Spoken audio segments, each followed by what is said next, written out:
Mpendwa wa msikilizaji, karibu kwenye channel yako pendwa Last Njeyala inayotoa mada mbalimbali za maisha ili kuelimisha, kuhamasisha na kuchochea mtazamo mpana. Karibu lambaze nami katika lugha adhimu ya Kiswahili. Leo tutaenda kuzungumza jambo moja muhimu. Jambo hili ambalo limeenda kutokea huko Vatican City, Italia. Hili jambo linamhusu Papa mpya, Papa Leo wa 14. Basi hebu tuende tukasikilize mchakato wa uchaguzi ulivyoendeshwa. Karibu uwe nami mwanzo mpaka mwisho. Hii ni Dira Dunia kutoka idhaa ya Kiswahili ya BBC. Jina langu ni Hamida Abubakar.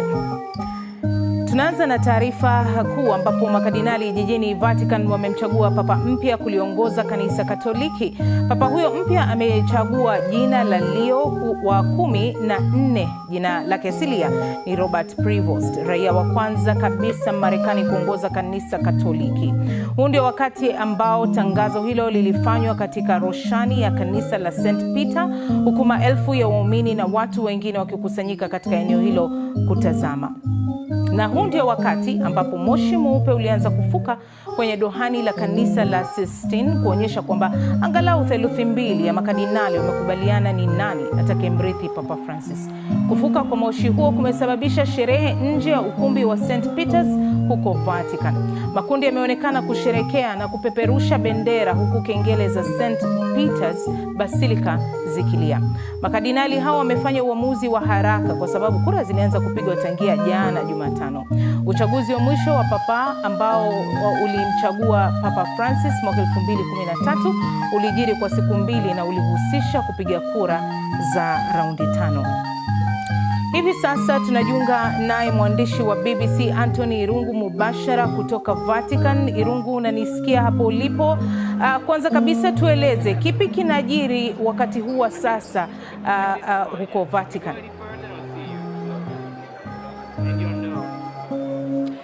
Naam, historia imeandikishwa hapa Vatican. Kwa mara ya kwanza kabisa tumepata papa wa kwanza kutoka Marekani, na ni jambo ambalo halikuwa likitarajiwa kwa sababu hakuwa miongoni mwa wale ambao walikuwa wanapigiwa upato kuwa mapapa. Hivyo basi wakati alitangazwa kulikuwa na watu walishangilia, lakini kuna wengine walikuwa wanauliza ni nani haswa ameweza kuchaguliwa. Lakini baadaye watu hata sasa hivi wanaendelea kushangilia, wanaendelea kujifahamisha kuhusu huyu ni papa yupi, ambaye pia inashangaza kwamba aliweza kuteuliwa kuwa kardinali miaka 2 iliyopita na baadaye akaweza kufanywa kuwa kiongozi wa kuteua maaskofu kote ulimwenguni, na hii inaonekana kwamba ni wadhifa ambao ulimpatia nafasi kubwa ama muonekano wa kuwa papa anayefuata. Na kwa sasa wacha niungane na Padri John Kivosio ambaye yuko hapa Roma. Tueleze, unahisi vipi kama Mkatoliki baada ya hiyo shughuli? Kuna furaha kwanza kwa sababu tushampata papa, na sasa ile nafasi ambayo iliachwa na Papa Francesco imeweza kujazwa. Kwa hivyo kwanza kuna furaha. La pili, tuna furaha pia kuona lile zoezi alikuchukua muda mrefu. Ni kuona kwamba makardinali hawakuwa na mzozano pale ndani. Kwa hivyo wameweza kutupatia kwa haraka papa mpya. Alafu pia kuna mshangao, manake yeye ni papa ambaye kidogo hatukuwa tunamtarajia. Hakuwa anasemwa sana, lakini watu walikuwa wanamuona ni kardinali ambayo ni shupavu na anaweza kuwa papa, lakini hata kama si sasa, lakini pengine katika zoezi wakati mwingine. Na tuelekee kwenye jina lake ambao amechagua jina Leo. Jina Leo lina maana gani katika kanisa la Kikatoliki? Naam, Leo amechukua jina la Leo wa 14. Ukiangalia nyuma kulikuwa na Papa Leo wa 13 ambaye yeye alikuwa na sifa kubwa ya kuweza kuunganisha watu na alikuwa na maono makubwa haswa sana kwa wafanyikazi. Kuna document ambayo alitoa ambayo ilionyesha mfano wa haki za watu, ilikuwa inaitwa Rerum Novarum, ambayo ilikuwa ni jambo kubwa sana katika kanisa alilotoa papa kuongelea masuala ya watu wote, haswa sana wafanyikazi duniani kote. Kwa hivyo huyu papa akona hizo nyayo za Papa Leo wa 13, pengine atakuwa na hayo maono ya kuunganisha kanisa wote, hata nje ya kanisa. Manake huyo ndiye alikuwa Papa Leo wa 13, alikuwa na maono ya wote, wengi na wote.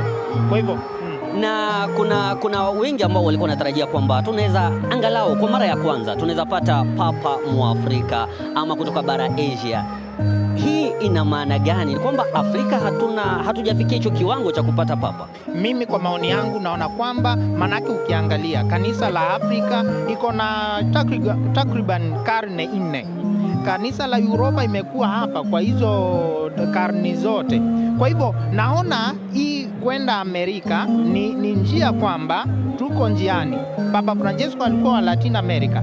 Papa huyu amekuja Leo wa 14 ni wa Amerika. Sasa pengine awamu itakuwa ya Asia na Afrika wakati mwingine, kama ndiyo majaliwa ya Mwenyezi Mungu. Lakini hili ni kuonyesha papa anaweza toka mahali popote na akiwa na umri wowote. Asante sana Padre kwa wakati wako. Naam, Hamida, umesikia hapo kwamba tumepata papa mpya katika kutoka Marekani katika historia ya kanisa Katoliki, na tutasubiri kuona ratiba yake itakuwa vipi katika siku chache zijazo. Na asante sana Anthony kwa mahojiano hayo. Tukisonga mbele, Kardinal Robert Francis ambaye amekuwa askofu mkuu wa kanisa la Katoliki nchini Marekani ameteuliwa kuwa kiongozi wa kanisa la Katoliki duniani. Anachukua mahala pa marehemu Papa Francis ambaye alifariki mwezi uliopita. Lakini yeye ni nani? Alizaliwa Septemba 14 mwaka wa 1955 katika eneo la Illinois katika jimbo la Chicago nchini Marekani. Mwaka 1977 alijiunga na kuwa padri katika kundi la Mtakatifu Agostino katika jimbo la Mtakatifu Louis. Agosti mwaka 1981 alitawazwa rasmi kuwa padri wa kanisa Katoliki. Alipata masomo yake ya ushemazi katika chuo cha mafunzo ya kidini cha Chicago ambapo alifuzu na stashahada. Sasa alipata daraja la upadri tarehe 19 Juni mwaka 1982 na pia vile alipata leseni yake mwaka 1984.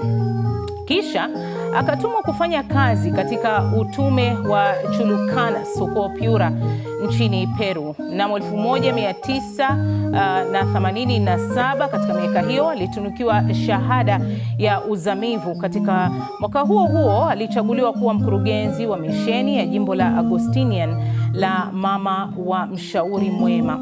Papa Francis alimteua kuwa mshirika wa shirika la makasisi mwaka 2019 na mshiriki wa shirika la maaskofu mwaka 2020. Aprili mwaka 2020 mwaka huo Papa alimteua kuwa msimamizi wa kitume wa dayosisi ya Callao. Januari mwaka 2023 Papa Francis alimteua Kardinali Prevost kuwa mwenyekiti wa tume ya kipapa ya Amerika ya Kusini.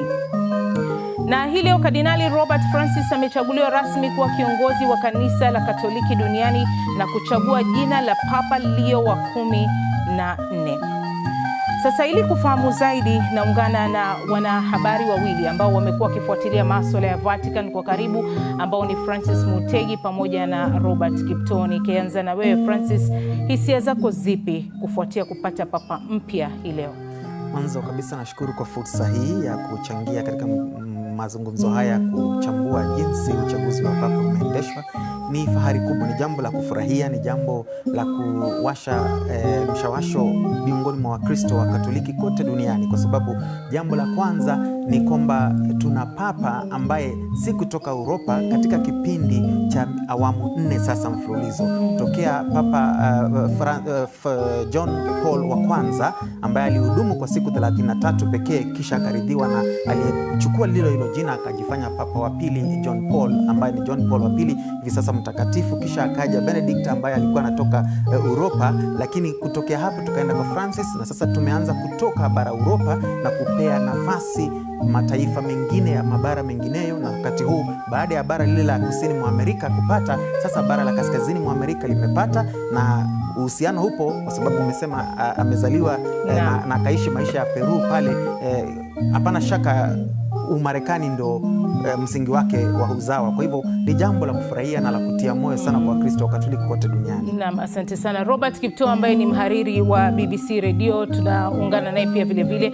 Robert, unazungumziaje kuhusu muda ambao imechukua kwa papa mpya kuchaguliwa?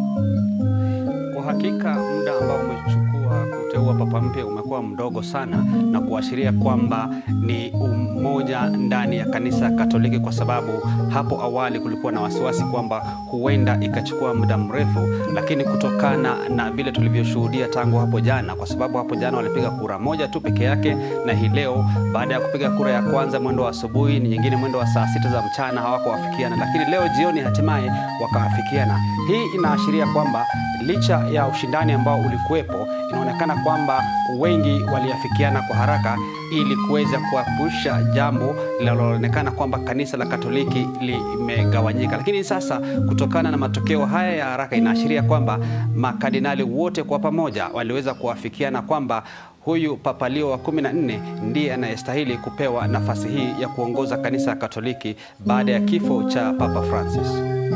Naam, asante sana. Sasa Mutegi, unahisi mvutano kuhusu kanisa Katoliki kusalia katika utamaduni au kujitosa katika mabadiliko yaliyoko duniani umechangia vipi katika kuchagua papa huyu mpya?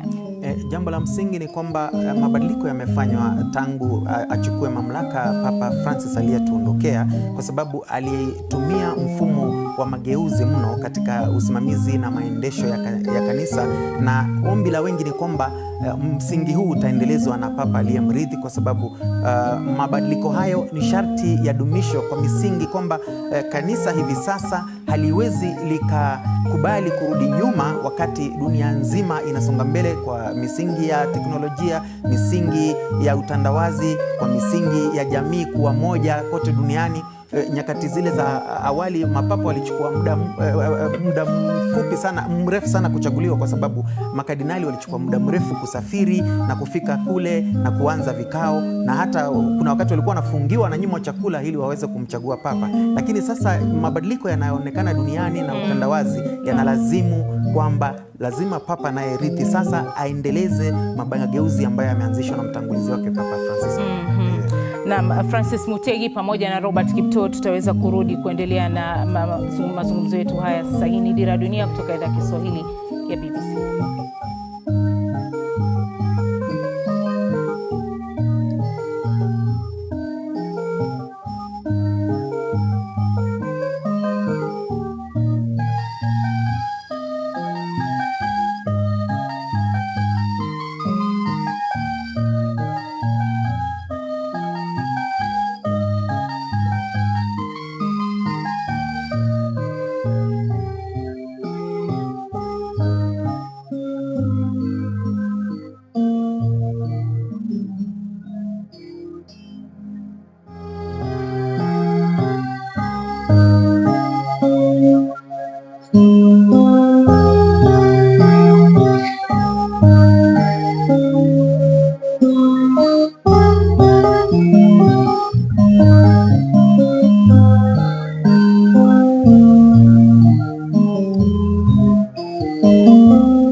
Karibu tena, hii ni Dira Dunia kutoka idhaa ya Kiswahili ya BBC. Jina langu ni Hamida Abubakar. Kardinali Leo wa 14 ametangazwa kuwa papa mpya na atajulikana kama hivyo nilivyokujuza, Papa Leo 14. Na sasa ili kufahamu zaidi, naungana na wanahabari wetu hapa studioni kama nilivyokujuza hapo mwanzo, Francis Mutegi pamoja na Robert Kipto ambaye ni mhariri wa BBC Radio. Robert Kipto, kulikuwa na matamanio ya watu wengi kuwa ungekuwa wakati wa Afrika kupata papa mpya.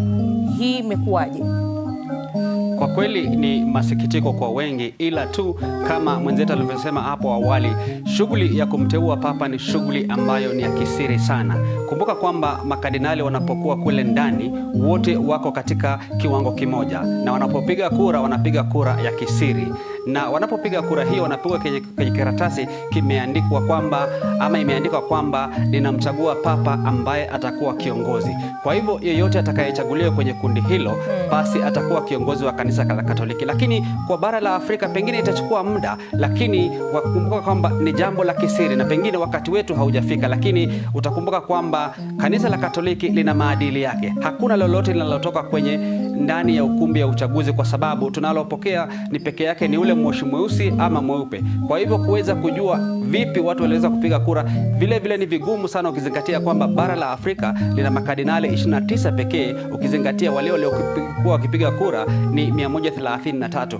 Kwa hivyo ukisema hata wale wa bara la Afrika wakiweza kumpigia mwenzetu kutoka bara la Afrika itakuwa vigumu kushinda. Kwa hivyo ni uteuzi tu ule wa kiutume na kwa Roho Mtakatifu kuweza kuwaongoza wale makardinali kumchagua mmoja wao.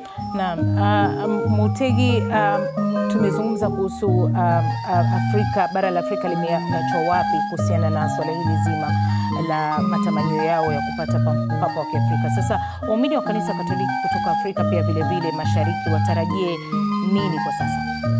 La msingi ni kwamba papa anafaa kupanga mpango utakaowezesha bara la Afrika kuhisi kwamba linatambulika kote duniani kama eneo ambako kanisa linakuwa kwa kasi zaidi.